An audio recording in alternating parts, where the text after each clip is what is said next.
بسم اللہ الرحمن الرحیم۔ السلام علیکم ناظرین، آپ تلاش نیوز پر پروگرام دیکھ رہے ہیں۔ آج کی بات میں ہوں آپ کا میزبان تاج محمد جان۔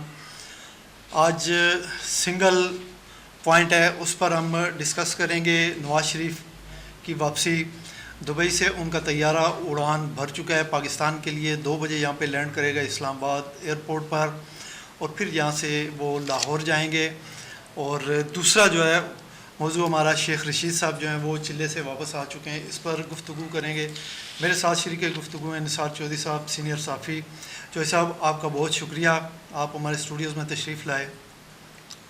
آپ کا بھی بہت شکریہ طاہر صاحب۔ جی چودھری صاحب، تسی کچھ لڑیاں پا رہے سو، لڑی ہے جمالو، اچھا، یہ کس خوشی میں لڑیاں ڈال رہے تھے آپ نے وہ لڈی جو ہم نے ڈالی ہے وہ آپ نے دیکھ لی ہے؟ جی وہ لڑی میں نے دیکھ لی۔ نہیں سر، وہ اصل میں لڈی نہیں ڈال رہا تھا، میرے ساتھ جو ہمارے کولیگ ہیں وہ جس وقت دفتر میں میرے آئے تو بڑے خوش تھے، تو میں نے ان سے پوچھا کہ آج آپ کے چہرے پہ بڑی خوشی کے جو اثرات ہیں وہ بڑے نمودار ہو رہے ہیں، بڑے آپ چیک رہے ہیں، کیا وجہ کیا ہے؟ انہوں نے کہا آپ کو نہیں پتا؟ میں کہا جی مینوں تو نہیں پتا۔ انہوں نے کہا جناب آج نواز شریف پاکستان تشریف لے کے آ رہے ہیں اور قوم کی تقدیر بدلنے جا رہی ہے، اس وجہ سے تھوڑا سا میں بھی اس کے ساتھ تھوڑا ہو گیا تھا، تو یہ تھی وجہ اس کی۔ اچھا چودھری صاحب، دبئی سے میاں محمد نواز شریف صاحب کا طیارہ جو ہے وہ پاکستان کے لیے جی میں پرواز اڑان بھر چکا ہے جی، اور 2 بجے اس نے یہاں پہ لینڈ کرنا ہے۔ یہ 4 سال جو ہے نا میاں نواز شریف ملک سے باہر رہے، علاج کے لیے گئے تھے، اور ان کا علاج مکمل ہوا ہے نہیں ہوا ہے، اس پر بھی کچھ تھوڑا سا ہمیں بتائیے گا، اور ان کی جو واپسی ہے اس کی تیاریاں جو ہے اس حوالے سے کچھ جو ہے نا اپنا اظہار خیال فرمائیں چودھری صاحب۔ طاہر صاحب بہت شکریہ آپ کا۔ گزارش یہ ہے کہ 4 سال کے بعد آج میاں نواز شریف صاحب کی جو وطن واپسی ہے، اور وہ تقریباً 12 بجے جو ہے اسلام آباد ایئرپورٹ اتریں گے سر۔ 2 گھنٹے وہ اسلام آباد ایئرپورٹ پہ رہیں گے، ان کے کوئی امیگریشن کے کچھ معاملات ہیں، اور جو قانونی ماہرین کی جو ٹیم ہے اس نے کچھ ان سے سگنیچر لینے ہیں، جو ان کی جو ضمانتیں ہوئی ہیں 3-4 کیسز میں، جس میں ایون فیلڈ ہے اور اس کے بعد توشہ خانہ ہے، اور اس کے علاوہ 2-3 کیس اور ہیں، اس سلسلے میں انہوں نے ان سے سگنیچر لینے، کیونکہ ان کی ضمانتیں جو ہیں نا وہ ہو چکی ہیں، اور ان ضمانتوں پر ظاہر ہے کہ… اچھا چودھری صاحب، میں یہاں پہ آپ کو تھوڑا سا انٹرپٹ کر رہا ہوں۔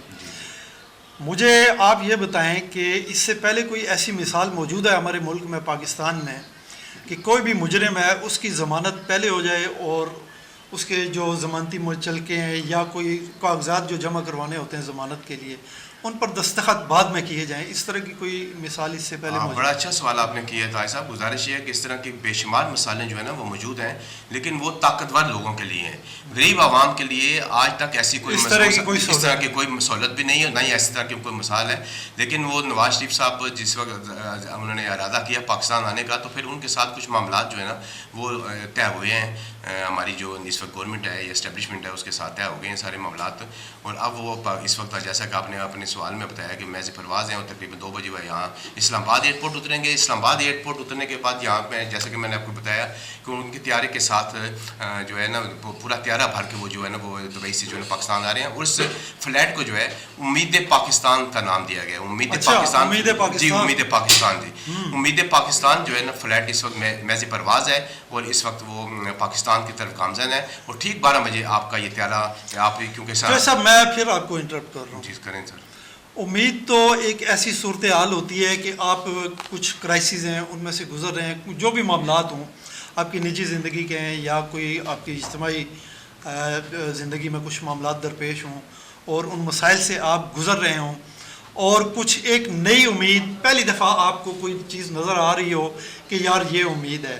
میاں نواز شریف اس ملک پر 3 سے 4 مرتبہ جو ہے نا اس سے پہلے بھی رول کر چکے ہیں، وہ پنجاب میں بھی چیف منسٹر رہ چکے ہیں اور پرائم منسٹر بھی رہ چکے ہیں، تو آپ ان کو نئی امید کیسے کہہ سکتے ہیں؟ یہ تو پہلے بھی موجود تھے یہاں پہ، پہلے بھی حکومت کر کے گئے ہیں، اور نئی امید کس سینس میں آپ کہہ رہے ہیں؟ یہ بھی بڑا اچھا سوال آپ نے کیا سر۔ میں نہیں کہہ رہا سر، میں تو صرف آپ کو بتانے کی کوشش کر رہا ہوں کہ یہ جو فلیٹ نہیں آپ نہیں کہہ رہے، بالکل جی میں وہی بتا رہا ہوں سر، یہ میں آپ کو بتا رہا ہوں کہ اس کا نام جو ہے نا وہ فلیٹ کا نام انہوں نے امید کیا ہے پاکستان رکھا ہے، امید سے یقین تک، پاک سرزمین تک، یہ ان کا سلوگن ہے۔ یہ سلوگن لے کے وہ پاکستان آ رہے ہیں، اور جس طرح آپ نے فرمایا ہے کہ 3-4 مرتبہ وہ اس ملک کے وزیر اعظم رہ چکے ہیں، اور اب وہ علاج کروانے کی غرض سے باہر گئے تھے، 4 سال ان کا علاج ہوتا رہا ہے، اب تقریباً وہ مکمل کامل صحت ہو کے وہ واپس لوٹ رہے ہیں۔ سر یہ جو مکمل صحت یاب ابھی نہیں ہوئے، امید پاکستان کا جو نام دیا گیا سر، یہ ان کی پارٹی نے نام دیا ہے، کیونکہ اس وقت آپ کی جو پاکستانی قوم ہے، جو اس وقت آپ کی جو سابقہ جو ٹینور گزرا ہے، جس میں پاکستان تحریک انصاف کے تقریباً 3.5 سال اور 1.5 سال جو ہے نا وہ پی ڈی ایم کی حکومت کا، اس میں عوام کا ستیہ ناش ہو گیا تھا، عوام کا کچومر نکل چکا تھا، مہنگائی نے، بے روزگاری نے، دیگر امن و امان نے، ہر طرح سے عوام کا جو ہے نا وہ جنازہ نکال کے رکھ دیا تھا. اب لوگوں نے ایک امید لگائی ہے کہ نواز شریف کے آنے سے شاید ہماری جو تقدیر بدل جائے. جو صاحب کیا یہ امید جو ہے جب پی ڈی ایم کی گورنمنٹ بنی تھی اس میں بڑی سٹیک ہولڈر تھی پاکستان مسلم لیگ نون، تو 16 ماہ کی حکومت کر کے وہ گئے ہیں. یہ 16 ماہ کے دوران جو کچھ انہوں نے کی ہے یہ بھی وہی امید تھی جس کا ابھی نعرہ لگا رہے ہیں کہ امید پاکستان. تو وہ کیا تھا؟ اگر وہ امید نہیں تھی تو یہ کیسے امید ہو سکتی ہے؟ اگر اس کو امید نو کہتے ہیں تو پھر امید نو کا وہ بھی 16 ماہ کی جو حکومت گزری ہے پی ڈی ایم کی، اس میں بڑا سٹیک ہولڈر جو تھے وہ پاکستان مسلم لیگ نون تھی. تو اس کو آپ کیسے ڈیفائن کریں گے، کیا کہتے ہیں اس پر؟ جی طاہر صاحب، گزارش یہ ہے کہ آپ نے بالکل صحیح یاد کروایا ہے. قوم کی یادداشت میں سمجھتا ہوں کہ اتنی پختہ نہیں ہوتی ہے. وہ ہماری قوم اس سلسلے میں بڑی جو ہے نا میں سمجھتا ہوں کہ ناسمجھ ہے، وہ چیزوں کو جلدی بھول جاتی ہے. لیکن اس مرتبہ لوگوں نے چیزوں کو جو ہے نا وہ بھولے نہیں ہیں.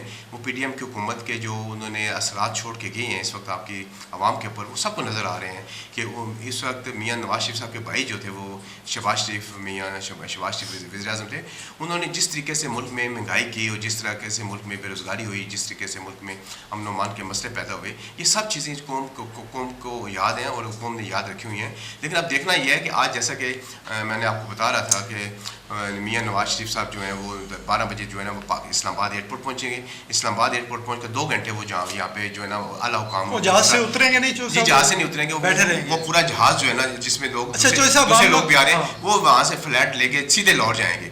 لارڈ پہ وہ جس وقت جہاز ان کا اترے گا تو پھر ان کو ہیلی کاپٹر کے ذریعے جو ہے نا وہ وہاں پہ لایا جائے گا مینار پاکستان، اور ان کا جو ہیلی کاپٹر ہے وہ اترے گا بادشاہی مسجد کے قریب جو ہیلی پیڈ تیار کیا گیا اس پہ اترے گا، اور وہاں سے ان کو بائی روڈ جو ہے نا جو آگے مینار پاکستان تک لایا جائے گا.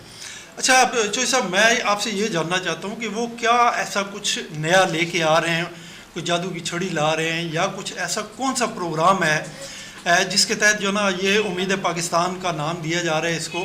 آپ نے دیکھا 16 ماہ کی جو حکومت تھی، میاں شہباز شریف مسلسل جو نا نواز شریف صاحب کے ساتھ رابطے میں رہے ہیں. ہاٹ لائن آپ کہہ لیں کہ اسحاق ڈار اور جتنے بھی ان کے حکومتی جو سوائے ایک آدھ پاکستان پیپلز پارٹی کے بلاول بھٹو زرداری تھے، ان کے علاوہ ان کے سوا باقی لوگ جو نا نواز شریف کے ساتھ مسلسل رابطے میں رہے ہیں 16 ماہ کی حکومت کے دوران. تو اس دوران بھی میاں نواز شریف کی مشاورت جو ہے وہ ان کو حاصل رہی ہے، لیکن اس حکومت کی کارکردگی جو ہے وہ بھی آپ کے سامنے ہے. اور اب جب کہ یہ پاکستان میں یوں کہہ لیں کہ وہ لینڈ کرنے والے ہیں پاکستان میں میاں نواز شریف، تو وہ ان کے پاس کیا نیا ہے؟ کوئی جادو کی چھڑی ہے یا کوئی ایسا کیا پروگرام ہے؟ کوئی آپ بتا سکتے ہیں چوہی صاحب؟ جی طاہر صاحب، ماشاء اللہ آج بڑے زبردست قسم کے سوال جو ہیں وہ کر رہے ہیں کہ جیسا کہ آپ نے فرمایا ہے کہ میاں شہباز شریف جس وقت وزیر اعظم تھے تو اس وقت وہ اپنے بڑے بھائی پاجی کے ساتھ جو تھے رابطے میں تھے، بلکہ 3-4 مرتبہ جو ہے وہ پاجی سے بذریعہ جہاز جو ہے ملنے بھی گئے. اور جیسے کہ پریس کانفرنس انہوں نے کہا میں دوڑ کے نہیں جاتا رہا ہوں، میں جہاز میں بیٹھ کے جاتا رہا ہوں. تو گزارش یہ بالکل آپ نے درست فرمایا ہے کہ وہ اپنے بھائی کے ساتھ مسلسل رابطے میں تھے. اگر وہ پاکستانی معیشت کو، پاکستان کے اندر جو افراتفری ہے اس کو، پاکستان کے اندر جو مہنگائی ہے اس کو وہ ٹھیک کرنا چاہتے تو اپنے بڑے باجی سے مشاورت کرتے تھے. بڑے باجی ان کو مشاورت ایسا کر سکتے تھے نا جو صاحب. دیکھیں آپ زور زبردستی کے ساتھ جو نا لوگوں کو جمع کیا جا رہا ہے. آپ نے پیچھے ان کے جلسے بھی دیکھے ہیں. شہباز شریف جب اپنے حلقے میں نکلے تھے وہاں پہ عوام کی جانب سے جو رد عمل ظاہر ہوا تھا، انہوں نے اپنے جذبات کا اظہار کیا تھا.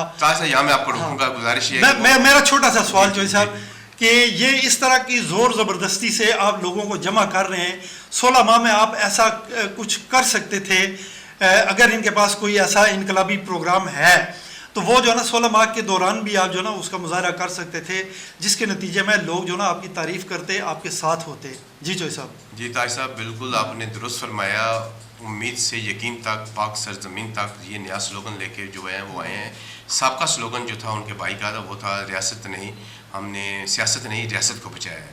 تو گزارش یہ ہے کہ ابھی جو آپ بات کر رہے ہیں کہ ایسی کیا جادو کی چھڑی وہ لے کے آ رہے ہیں اور یا جس کی وجہ سے آج اتنا ملک میں جو ہے نا وہ شور اٹھایا ہے کہ میاں نواز شریف صاحب جو واپس آ رہے ہیں, لوگ بسوں میں سوار ہو کے جا رہے ہیں, قافلے جا رہے ہیں. یہاں میں ایک اور آپ کو بات پتہ چل, شاید میں بھول جاؤں گا سر, یہ تاج صاحب پاکستان کی تاریخ کا سب سے بڑا جلسہ آج مینار پاکستان ہونے جا رہا ہے. آپ اس سے مجھ سے اتفاق کریں نہ کریں یہ آپ کی اپنی مرضی ہے, لیکن آپ آنس پڑے ہیں نا, آپ آنس پڑے ہیں. گزارش یہ آج شام تک اور کل کے اخبارات انشاءاللہ آپ کو یہ ساری چیزیں آپ کے سامنے ہوں گی کہ یہ پاکستان کا سب سے بڑا تاریخی جلسہ جو ہے ہونے جا رہا ہے, جس میں عوام کی مقبولیت بھی ہے اور جو جسے دیگر جو لوگ قوتیں ہیں ان کی پوری شمولیت بھی ہے. یہ بھی دیکھیں نا, میرے اس بات کے فکرے پر غور فرمایا کریں نا. دیکھیں بات سنیں, جیسے میں نے آپ سے یہ پوچھا تھا کہ ان کے پاس ایسی کون سی جادو کی چھڑی ہے, بس اس پہ آئے. نہیں, میں آ رہا ہوں, جی آ رہا ہوں. میں کوئی, میرا مطلب ہے کہ میں مسلم لیگ نون کا آپ کو کوئی منشور نہیں پڑھ کے سنا رہا ہوں, میں ادھر ہی آ رہا ہوں. سر وہ اس وقت جو قوم کی جو امیدیں ہیں وہ میاں نواز شریف صاحب کے ساتھ جڑی ہوئی ہیں. مسلم لیگ نون کے جو لیڈر ہیں سیکنڈ لائن کے, وہ یہ سمجھتے ہیں کہ میاں نواز شریف جو نا قوم سا جو نا ان کے کچھ جو ووٹر ہیں یا سپورٹر ہیں وہ ان کی حمایت کرتے ہیں. کس وجہ سے؟ کہ میاں نواز شریف کی وجہ سے. اس لیے حالانکہ آپ دیکھیں میاں نواز شریف صاحب جو نا ان کی عمر بھی کافی ہو چکی ہے اور وہ بیماری کی وجہ سے ان کی جو نا صلاحیتیں جو ہیں آج سے 8-10 سال پہلے جو صلاحیتیں تھیں ان میں 50% سے بھی زیادہ کمی آ چکی ہے. اس سے آپ اتفاق کریں گے. تو یہ ایک صورتحال ہے جس میں میاں نواز شریف کو جو نا لایا جا رہا ہے قوم کو, لوگوں کو دکھانے کے لیے. باقی ان کے پاس نہ کوئی ایسا پروگرام ہے, نہ کوئی جادو کی چھڑی ہے جس سے وہ آپ کی معیشت ٹھیک کر دیں گے یا عوام کو درپیش جو مسائل ہیں ان کا کوئی حل نکال سکیں گے. ایسی کوئی بات نہیں ہے. کیا کہتے ہیں جوئی صاحب؟ تاج صاحب دیکھیں, گزارش یہ ہے کہ آپ نے جو بات میں نے کرنی تھی وہ آپ نے کر دی ہے, لیکن چلے میں اس کو ریپیٹ کر دیتا ہوں. سر آج کے جلسے میں جیسا کہ میں نے آپ کو پہلے بتا چکا ہوں کہ عوام کی بڑی پرجوش اس میں شرکت ہے اور یہاں پہ وہ قوم کے لیے جو معیشت کا نہیں. چوئی صاحب آپ یہ تو نہ کہنا, چوئی صاحب میں آپ سے ریکویسٹ کرتا ہوں ہاتھ باندھ کے کہ یہ جو آپ کہہ رہے ہیں کہ عوام کی بھرپور شرکت ہے, یہ زبردستی کی شرکت ہو سکتی ہے, عوام کی شرکت نہیں ہے. سر گزارش یا خواجہ سعد رفیق کا جو جلسہ ہوا ہے راولپنڈی میں, اس کی حالت بھی ہم نے دیکھی ہے. اندرونی جو ہے نا اس کی کہانی ہے وہ منظر عام پہ نہیں ہے. آپ میری زبان سے نہ کہلوائیں. آج میرا مطلب شام تک آپ کو پتہ چل جائے گا کہ جلسہ ان کا کامیاب ہوتا ہے یا ناکام ہوتا ہے. مجھے تو سر جلسہ تو کامیاب ہوگا. یہاں پہ دیکھیں نا راولپنڈی سے بسوں کی بسیں بھر کے گرینڈ ناشتہ ہوا ہے, آپ دیکھ کے آئے ہیں, گرینڈ ناشتہ ہوا ہے. تو ٹھیک ہے نا, دنیا اسی طریقے ہوتا ہے. یہ بریانی اور بریانی ناشتے یہ سب چیزیں چلتی ہیں. تاج صاحب گزارش ہے وہ قوم کو جو آئندہ کا پلان دینے آ رہے ہیں. پاکستان کی جو معیشت اس وقت ڈوب چکی ہے اس کو بحال کرنے آ رہے ہیں. قوم نے جو امیدیں جو لگا رکھی تھی وہ ان کو بحال کرنے آ رہے ہیں. اور آپ دیکھیے گا کہ میاں نواز شریف کا جو دور ہوگا وہ بڑا سنہری دور ہوگا. اور میں ایک اور آپ کو بات بتا رہا ہوں, ابھی تو آپ کے ملک میں الیکشن ہونے ہیں. الیکشنوں میں جو لوگ پارٹی جیتے گی وہ آگے آپ کو حکومت بنائے گی. ابھی تو آپ ابھی سے خائف نہ ہوں. جو صاحب کیا میں آپ سے پوچھ سکتا ہوں, آپ کہہ رہے ہیں جی سنہری دور ہوگا, وہ دودھ اور شہد کی یہ بہا دیں گے, آپ یہی کہہ رہے ہیں نا. پیچھے جو ان کی 2-3 دفعہ حکومت انہوں نے وفاق میں کی ہے فیڈرل گورنمنٹ, سر وہ سخت فیصلے تھے نا, وہ سخت فیصلے سخت نرم. ابھی کون سے نرم فیصلے ہیں جو صاحب, ابھی تو اس سے بھی زیادہ سخت حالات ہیں. نہیں دیکھیں نا وہ ابھی تو اس سے بھی زیادہ سخت حالات ہیں. معیشت آپ کی جو نا دیکھیں وہ کہاں پہ ہے, اور دیگر مسائل دہشت گردی کے. اللہ کرے اس ملک کے حالات بہتر ہو جائیں, چاہے وہ نواز شریف کرے, چاہے عمران خان کرے یا کوئی اور جماعت کرے. ہمیں تو اس سے کوئی نہیں ہے کہ کوئی بھی کرے, لیکن کرے سے, کیونکہ قوم اس وقت بڑی پریشان ہے. اچھا جوئی صاحب, یہ اس پر بڑی لمبی چوڑی بحث ہو سکتی ہے. مختصراً یہ کہ نواز شریف ابھی گھنٹہ یا 1.5 گھنٹے کے بعد جو نا پاکستان کی سرزمین پر لینڈ کرنے والے ہیں اسلام آباد میں. یہاں سے پھر وہ لاہور جائیں گے, وہاں پہ وہ جلسہ کریں گے. اس جلسے کے لیے جو نا پاکستان بھر کے شہروں سے, کراچی سے, راولپنڈی سے, تمام شہروں سے جو نا قافلے پاکستان مسلم لیگ نون کے جو مقامی قیادت ہے اس نے لوگوں کو اکٹھا کیا ہے. بسوں میں, ٹرکوں میں بھر کے وہ وہاں پہ لے کے جائیں گے. وہاں پہ دیکھتے ہیں کیا صورتحال ہوتی ہے. ٹھیک ہے صاحب, میں یہاں پہ اور ایک چیز اور ایڈ کرنا چاہوں گا کہ آج 21 اکتوبر ہے. آج میاں نواز شریف صاحب پاکستان آئیں گے, جلسہ کریں گے. کل 22 ہے اور 24 اکتوبر کو انہوں نے دوبارہ پھر جو ہے نا وہ کورٹ میں پیش ہونا ہے. آج جو میں نے آپ کو بتایا نا کہ ان کی جو قانونی ماہرین ٹیم ہے وہ ان سے سگنیچر وغیرہ لے کے وہ اس نے عدالتوں میں جمع کرانی ہے.